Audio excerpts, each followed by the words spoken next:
வணக்கம். தமிழக வெற்றிக் கழகத்தின் தலைவர் விஜய் அவர்களுக்கு தேடி வந்த அதிர்ஷ்டம். 2026 சட்டசபை தேர்தலில் விஜய் அவர்கள்தான் முதல்வர். அதிமுகவின் தலைமை விஜய் அவர்களை தலைமை பொறுப்பேற்க வைக்கும். ஏனென்றால் தனி பெரும்பான்மை ஆட்சி அமைப்பதற்கு அதிமுகவால் முடியாது. உட்கட்சி மோதல், தொண்டர்களது ஒட்டுமொத்த எதிர்ப்புகள் அதிமுகவில் இருப்பதன் காரணமாக எடப்பாடி பழனிசாமியால் இந்த முறை நிச்சயமாக வெற்றியடைய முடியாது. முதல்வராக விஜய் அவர்கள்தான் பொறுப்பேற்க முடியும். வருகின்ற சட்டசபை தேர்தலுக்கு முன்பாக ஒவ்வொரு மாவட்டங்கள் ரீதியாக மாவட்ட செயலாளர்கள், கிளை நிர்வாகிகளுடன் விஜய் அவர்கள் ஆலோசனை நடத்த உள்ளார். இந்த ஆலோசனை நிச்சயமாக தலைமை பொறுப்பேற்கக்கூடிய விஜய் அவர்களுக்கு வெற்றி வாய்ப்பை ஏற்படுத்தும். தமிழகத்தில் ஒன்று அதிமுக தமிழக வெற்றிக் கழகத்தின் தலைமை ஏற்கும், இல்லை என்றால் காங்கிரஸ் தமிழக வெற்றிக் கழகத்தில் தலைமை ஏற்கும்.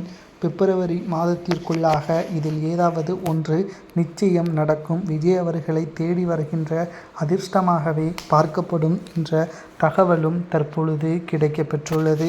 2026 சட்டசபை தேர்தல் நிச்சயம் தமிழக அரசியல் வரலாற்றில் ஒரு திருப்பு முனையாகவே மாறும் என்ற தகவலும் தற்பொழுது கிடைக்கப்பெற்றுள்ளது.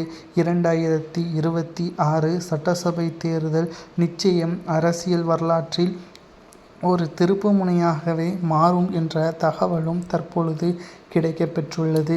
மேலும் விஜய் அவர்கள் முதல்வராக பொறுப்பேற்றால் தமிழக அரசியலில் மிகப்பெரிய ஒரு அரசியல் திருப்பு முனையும் ஏற்படும்.